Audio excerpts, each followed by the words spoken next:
বঙ্গভবনের নীরব প্রাচীরের ভেতরে জমেছিল ক্ষোভ, অভিমান আর অজস্র অভিযোগ। আর সেই নীরবতাই ভাঙলেন রাষ্ট্রপতি মোহাম্মদ শাহাবুদ্দিন।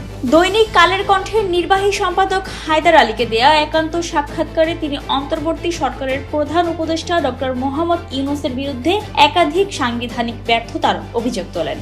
প্রধান উপদেষ্টা সংবিধানের কোনো মেনটেন করেননি। গত শুক্রবার রাতে বঙ্গভবনে দেওয়া ওই সাক্ষাৎকারে রাষ্ট্রপতি বলেন, প্রধান উপদেষ্টা দায়িত্ব পালনকালে বারবার সংবিধানের বিধান অনুসরণ করেননি। তার মতে দেশের শান্তি শৃঙ্খলা ধ্বংস এবং সাংবিধানিক শূন্যতা তৈরির অনেক পায়তারা হয়েছে। রাষ্ট্রপতি অভিযোগ করেন, একাধিক অধ্যাদেশ জারি করা হলেও সেগুলোর অনেকগুলোর প্রয়োজনীয়তা ছিল না। জীবন অবাক না করলে কে করবে? 28% মিল্ক ফ্যাটের অবাক করার সাথে ফ্রেশ মিল্ক পাউডার। জীবন অবাক করুক প্রতিদিন। সংবিধান অনুযায়ী বিদেশ সফর শেষে রাষ্ট্রপতির সঙ্গে সাক্ষাৎ করে প্রতিবেদন দেওয়ায় বাধ্যবাধকতা থাকলেও প্রধান উপদেষ্টা তা মানেননি। 14-15 বার বিদেশ সফরে গেছেন, একবারও আমাকে জানাননি বলে ক্ষোভ প্রকাশ করেন তিনি। বিদেশ সফরে যাবেন, সেখান থেকে ফিরে এসে আমার সঙ্গে দেখা এবং আমাকে ওই আউটপুটটা জানাবেন। রাষ্ট্রপতি আরও দাবি করেন, তাকে পদ থেকে সরানোর চেষ্টা হয়েছিল এবং সেই সংকটে 3 বাহিনীর প্রধানরা তার পাশে দাঁড়ান। তিনি জানান, বাহিনী স্পষ্ট করে বলেছিল, আপনার পরাজয় মানে আমাদের পরাজয়।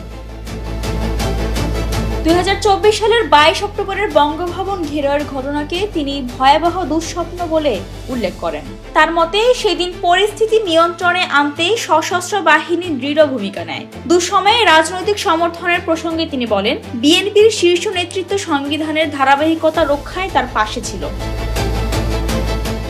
রাষ্ট্রপতি আরও অভিযোগ করেন, অন্তর্বর্তী সরকারের সময় তার পুরো প্রেস উইং প্রত্যাহার করা হয়। প্রেস রিলিজ দেয়া থেকে শুরু করে জাতীয় দিবসে বাণী প্রকাশ, সব ক্ষেত্রেই তাকে অন্ধকারে রাখা হয়েছিল বলে দাবি করেন তিনি। সাক্ষাৎকারের শেষে রাষ্ট্রপতি বলেন, আমার রক্ত ঝরে যাবে বঙ্গভবনে, তবুও সাংবিধানিক ধারাবাহিকতা রক্ষা করব। কালের কণ্ঠকে দেয়া এই সাক্ষাৎকারে তার অভিযোগ ও অভিজ্ঞতা দেশের রাজনৈতিক অঙ্গনে নতুন করে আলোড়ন তুলেছে। Desk report, Bangladesh bulletin.